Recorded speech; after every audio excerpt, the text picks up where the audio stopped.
We have Mary Gauthier, who is Senior Research Associate at CARA, the Center for Applied Research in the Apostolate at Georgetown University. Mary has a PhD in sociology from Louisiana State University. Before coming to CARA in 1998, Mary taught sociology at Louisiana State University and at Texas Christian University, and served as a lay pastoral associate at St. George's Parish in Baton Rouge, Louisiana, for 6 years. At CARA, Mary specializes in Catholic demographic trends in the United States, manages CARA databases on church information, and conducts demographic projects, computer-aided mapping. And she edits the CARA Report, a quarterly research publication, and other publications for CARA. She is the co-author of 8 books on Catholics in the United States. Mary will be joined by Linda Robitaille, who has studied canon law at Gregorian University between 1985 and 1992, where she obtained a licentiate, doctorate, and specialization in jurisprudence. She taught canon law at St. Paul University in Ottawa and presently teaches introductory canon law courses at St. Mark's College in Vancouver, where she's also Dean of Theology. Linda was involved in the Collegeville Lay Ecclesial Ministry Symposium in 2011 and contributed to the book In the Name of the Church. As a member of the Canon Law Society of America, she has chaired the committee that studied authorization in a ministry for the society. The committee worked from 2012 to 2013, produced a survey with CARA's assistance, and presented it in October 2013 at the Convention for Canon Law Society of America. So welcome, Mary and Linda.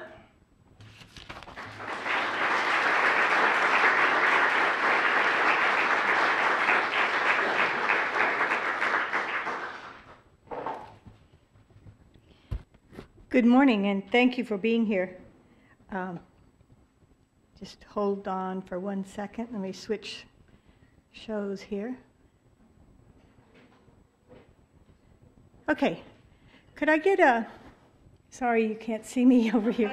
It's just this disembodied voice. You'll just have to get used to it. Could I get a show of hands? How many of you out there have read Co-Workers in the Vineyard of the Lord, the Bishop's document? Awesome. So you know that a part of the document deals with authorization of lay ecclesial ministers. And that is precisely what Canon Law Society asked CARA to investigate. So CARA, as Barbara told you, is the Center for Applied Research in the Apostolate. We conduct studies for the church on all sorts of things. And in the summer of 2012, the Canon Law Society commissioned us to help them study how this authorization process is being implemented in dioceses across the United States. So what we did was we worked together to design a questionnaire based on the document to find out what dioceses are doing out there. Canon Law Society came to us a little naively, I think, asking us to investigate what 25 dioceses are doing. And as a sociologist, that just broke my heart. You can't study 25. If you want to study 25 of anything, go to a psychologist. So instead, we presented the entire list of over 200 lay ecclesial ministry formation programs that are out there, and Canon Law Society selected from them, from that list, a representative sample of 75, which was distributed across all the, across the whole country in large dioceses and small dioceses, sort of a representative sample. So that was who we decided to study, these 75 potential respondents.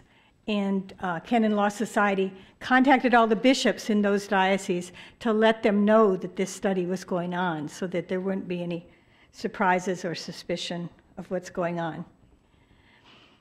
So what we did in the study, we began by trying to understand the office of lay ecclesial ministry and the rationale and structure behind the authorization process. So we asked the 75 dioceses, what are the important aspects of the authorization process? And we listed several of the aspects that were listed in the document.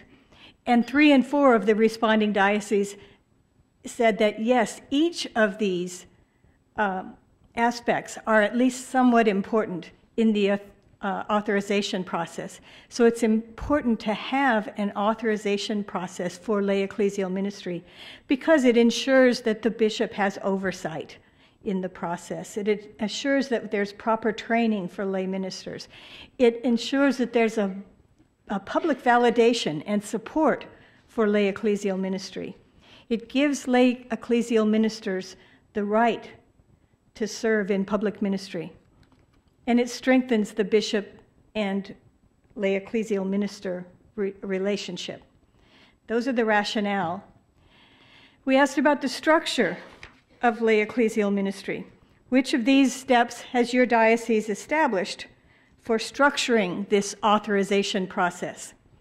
We found that 4 and 10 of the responding dioceses say they have an office for lay ecclesial ministry. We also found, though, 38% of these responding dioceses said they have no process for authorization. They haven't gotten to the point of implementing an authorization process. About a quarter of them said that there is a written policy for authorization, and another quarter said that their bishop has established a pastoral letter on lay ecclesial ministry.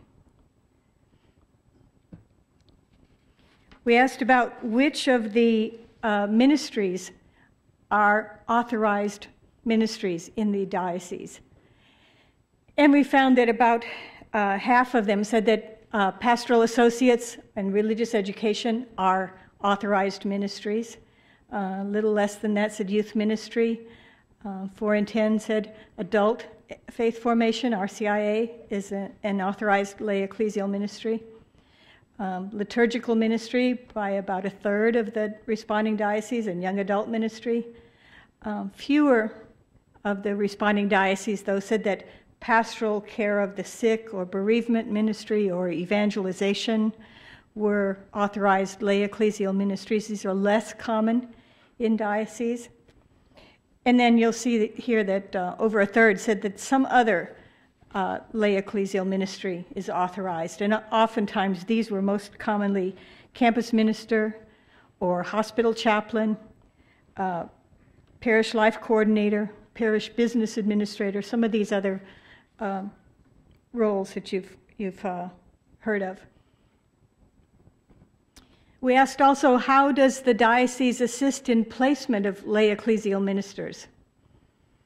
And we found that 2 and 3 of the responding dioceses said that they will recommend lay ecclesial ministers to any pastor who inquires. Very few of them, though, just 3 and 10, say that they maintain a list of authorized lay ecclesial ministers. About 1 and 5 say they're responsible for the HR related to lay ecclesial ministry. And very few, fewer than 1 in 10, maintain a placement office for lay ministry openings. You see there 4 and 10 say they're not involved in placement at all. They're involved in formation, they may be involved in authorization, they're not involved in placement.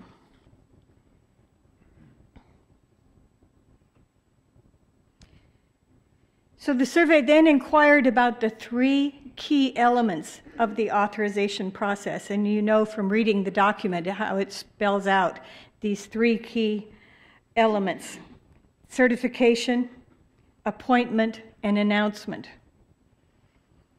Certification is the process, this is according to the document, a process that documents the attainment of specific standards and competencies required for the fulfillment of specialized ecclesial ministry. It requires a process for assessing that a given candidate has the education, formation, and professional skills necessary to serve in a particular role. We even included that language on the survey so that people didn't have to go back to the document to find out what we meant by certification. And we asked then on the survey, is certification required for all lay ecclesial ministers in your diocese? 8 in 10 said no. Certification is not a requirement for all lay ecclesial ministries. And among the 20% that said yes, certification is a requirement, 2 in 3 say that they waive that requirement for previous experience or other qualifications. 4 in 10 say that they waive that requirement for any service that predates the diocesan policy on certification. And 1 in 3 say they waive that requirement for persons that are currently enrolled in a lay formation program, or on the recommendation by the pastor, or in cases of pastoral need.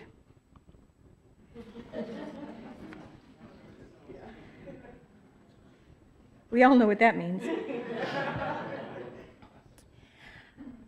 We asked, does the diocese subsidize the formation of lay ecclesial ministry? And almost 8 in 10 said yes, the diocese does subsidize to some extent.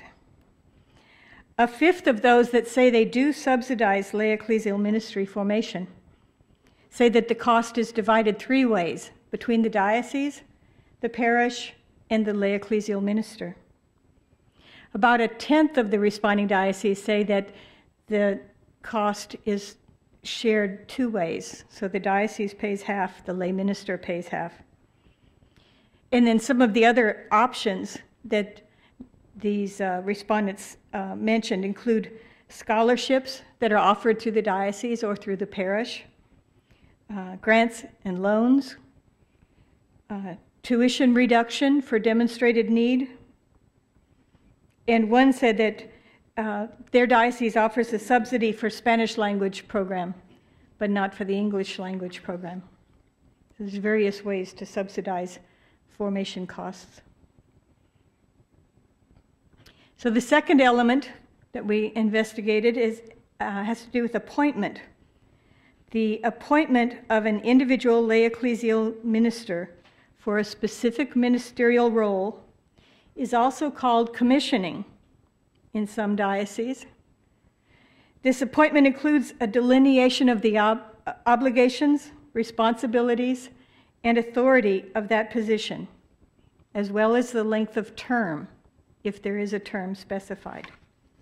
And again, we wrote that definition on the questionnaire so that people would recognize this is what we mean by appointment. And then we asked them, what proportion of the lay ecclesial ministers that are serving in your diocese have each of these various aspects of an appointment? They could respond either few, meaning a quarter or less of the lay ecclesial ministers in the diocese, some, which is between a quarter and a half, many, which we just defined as between half and 3/4, or most or all. Those were the 4 categories of response. We found that over half of the responding dioceses said that at least half of their lay ecclesial ministers operate under a written job description.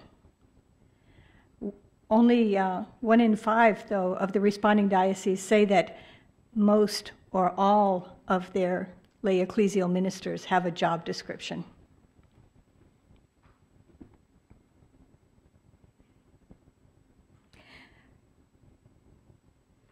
We found that almost 9 in 10 of the responding dioceses say that less than a quarter of their lay ecclesial ministers have an official appointment to their position by the bishop. Let me say that again. Nearly 9 in 10 responding dioceses say that less than a quarter of their lay ecclesial ministers have an official appointment by the bishop. Just 5% say that most or all of their lay ecclesial ministers have an appointment by the bishop. It's the third row up here that I'm pointing out to you. 1 in 5 responding dioceses say that at least half of their lay ministers have a contract for their position. But on the flip side, more than half of responding dioceses say that few, a quarter or less of their lay ministers operate under a contract.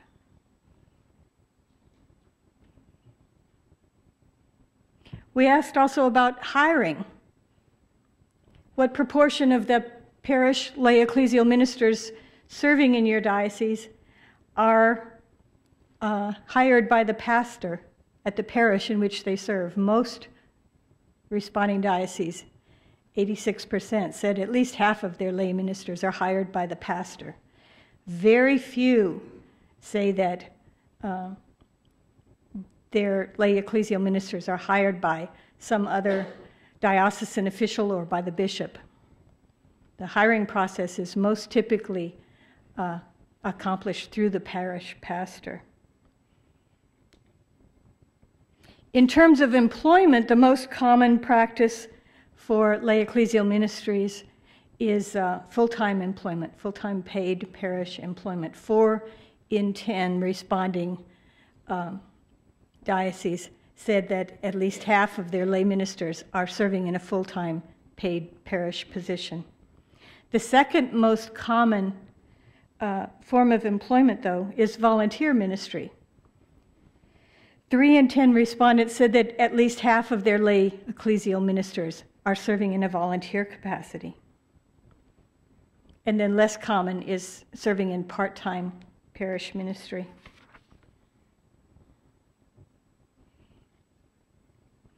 We asked, do you have a commissioning ceremony or public installation for these lay ecclesial ministers?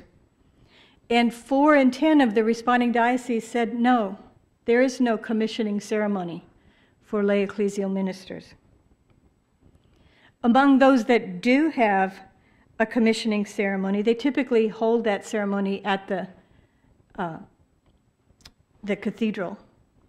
1 in 5, or 1 in 10, hold a commissioning ceremony at the parish in which the lay ecclesial ministers will be serving, and 1 in 5 hold it at some other location.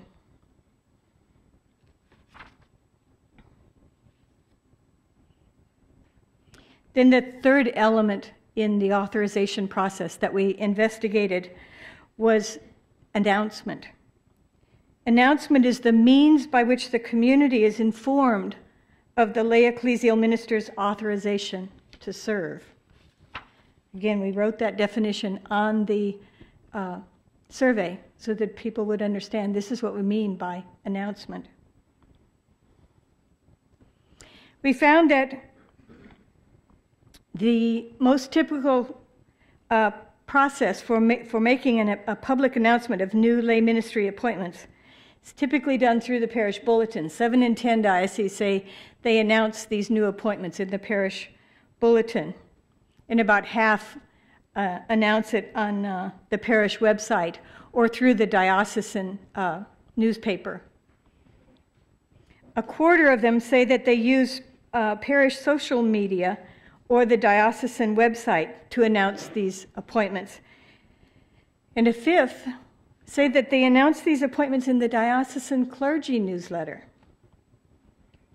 It's much less common for a diocese to say that they announce these appointments through a letter or a visit to the parish by the bishop,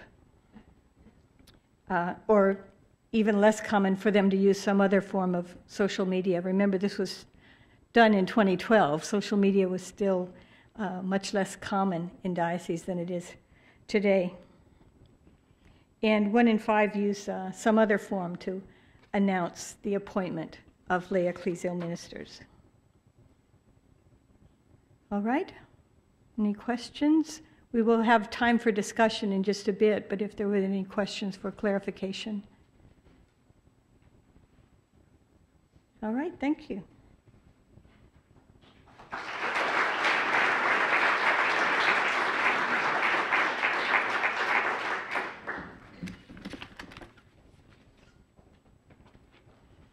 Good morning.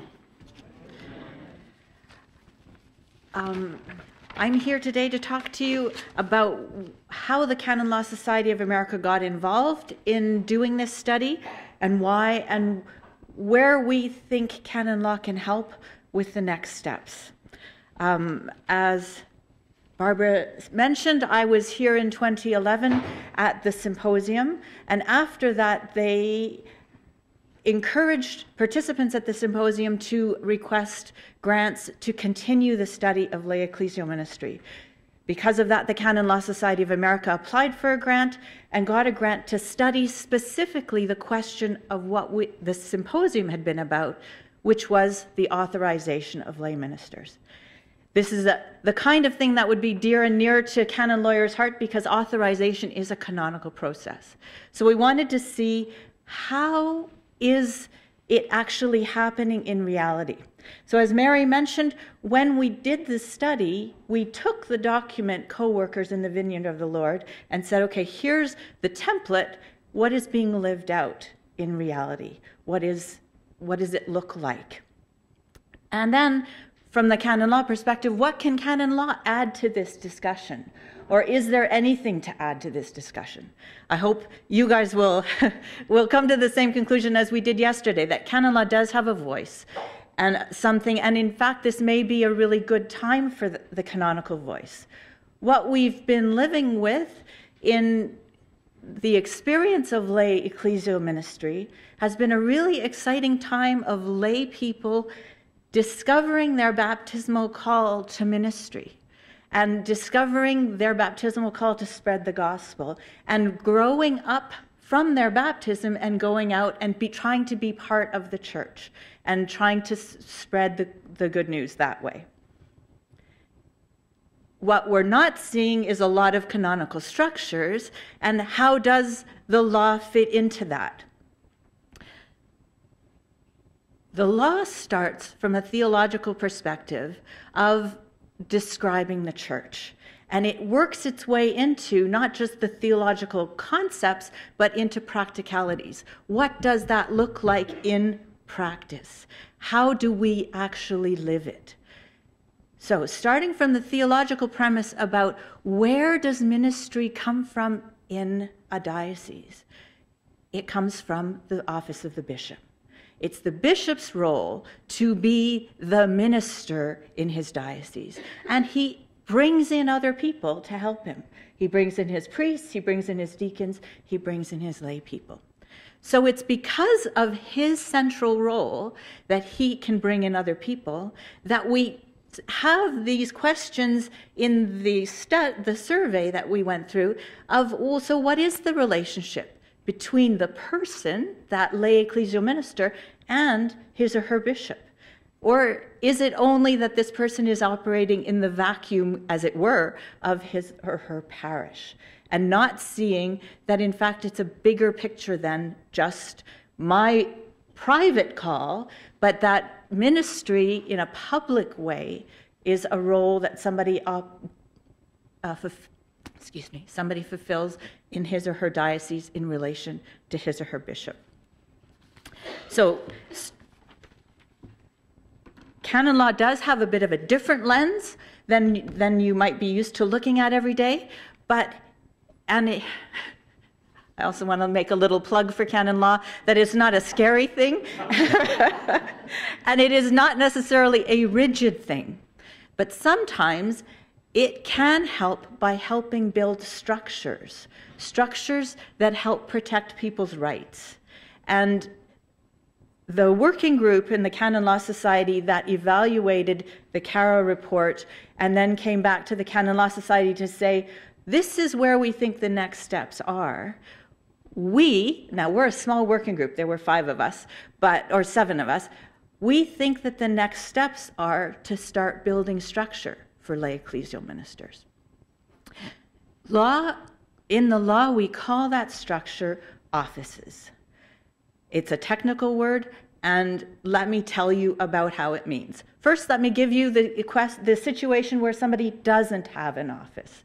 You've probably heard stories like this before, where in a vibrant parish community, the pastor raises up different people and says, you have great talents, why don't you go study this? Why don't you come back and help us in our parish? And the person does.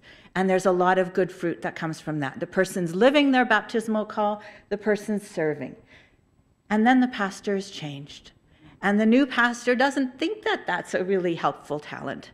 And so the new pastor gets rid of all the old pastor's people and starts the role of ministry from scratch again. That's arbitrariness, and because there is no structure. Now, I'm not promising that canon law can solve every problem. It can't, but it can help build basic protections. And so let me give you an example of a protection that's there. The law has considered that people need pastoral care, and so it has created for the universal church the office of pastor. For every parish, there must be a pastor. The law says, who gets to be a pastor? How do you get named? What is your education? When you're named, how long are you named for? What are your duties? Who can take you out of that role? What happens in the parish if there is no pastor? The law deals with all of those things for the universal church. And we call that mechanism an office. It's not tied to who's holding the office. It's the church saying we need this structure for the good of the faithful. We need somebody to be in charge of these people. On a local level, the law permits the bishop to create offices for his diocese. To say now the law also could have lay ecclesial ministers created for the universal church. And I would love that too, but we're not going there today. Let's do baby steps. Let's start with, what could the bishop do in the diocese?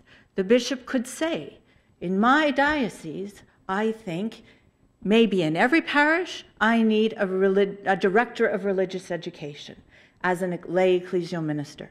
What does that look like? It looks like that person needs to have this and this and this education and certification. That person works not just for the parish, but works for the diocese, just like a pastor would, right? He is in one parish, but he's part of a bigger picture. You're part of the picture of the ministry. That role, you can imagine, would say, you work 9 to 5, you don't work 8:30 in the morning till 9:30 at night. You have certain parameters of what is just in terms of wage, time off, what happens when there's a new pastor that you don't get along with, etc. Can it still be abused? Of course, all those things can. But is it more protection than you would have had without those kinds of structures? So that is the Canon Law Society's opinion. I take that back. That is the working group of the Canon Law Society's opinion of where we could go next. If office is not the right solution, is there a role for canon law to come into this question? I do think so. One of the things we do is structure. We like looking at the whole picture and saying, okay, how do these people work together? And in terms of authorization, it's the intersection or the connection between a person's baptismal calling that they're living out and serving and the church's recognition of that call and saying, yes, we need you. Yes, go spread the word, not just in a private way, but in a more official way. That is what Co-workers in the Vineyard of the Lord is about. That document is about serving in an official way. We don't need a document to help us serve, to live out our baptismal call. We need the structure to help us work with the institution. I could go on and on and on, but I don't know that we need me to. So what we're doing here today is thinking, what do we know about authorization? That's our topic. And where do we need to go next with authorization? So let me just read you a couple of quotations from Co-workers in the Vineyard of the Lord. For authorization, because it involves a formal public confirmation of the call to ecclesial ministry, the authorization process might be considered the final result of a personal and an ecclesial discernment. So that it's coming from the person's baptism, but it's also coming from the church community. And it's that intersection where the person is called and authorized. It is Co-workers that talks about these different steps in that process. The education or certification step, the appointment step, and then the announcement step. These steps reflect what goes on with other offices in the church. If you think about, go back to the question of pastor, he has to go through certain schooling. As a priest, he becomes ordained. He now is able, as a priest, to be given the office, but not every priest is going to be named pastor. When he gets named pastor, he has certain rights and duties. Those are clear. I don't know if you remember the slide that Mary was highlighting. How many people have a contract? How many people have this in writing? That's canon law at its finest. We like to have there are your rights and obligations. This is clear. What is your duty? And your duties are not beyond that. Or if they are, then your contract's not very good and it needs to be fixed, right? And then the stage of appointment, not just the announcement, but the liturgical celebration of this new role vis-a-vis the community. These are all part of that authorization process. They can all have good spiritual liturgical aspects, but they also need to have some canonical aspects. So today we're about thinking about that relationship and where could we go next with canon law. Another thing that came up in the working group, which I think is another important point for us to take forward, is the question. Let me read you this quotation from the working group.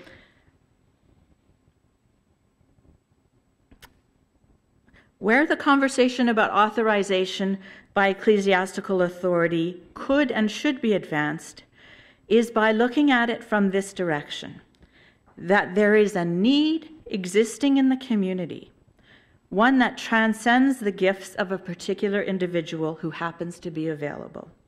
And this need not only can be fulfilled by lay persons, but it should be fulfilled by lay persons. That is, the office created for a lay person is not just held by a lay person due to a lack of ordained ministers. So that's another step that we need to think through, is what is it that we're doing in the church? Are we just holding the fort till we have ordained ministers? Or are we actually living a charism that is for lay people? And if it is, it makes sense that we raise that up as lay ecclesial minister offices, whatever those offices are.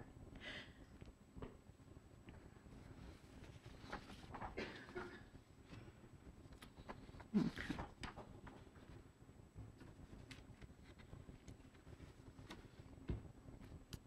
So finally, the Lay Ecclesial Ministry Working Group of the CLSA ended its report with two dreams. One continues in with this question of, let's examine more what are the roles for lay people as lay people. So they said, what would be a significant milestone is the identification of certain functions in the church that are best filled by a laity due to the gifts and values they bring to the community, precisely because they are lay.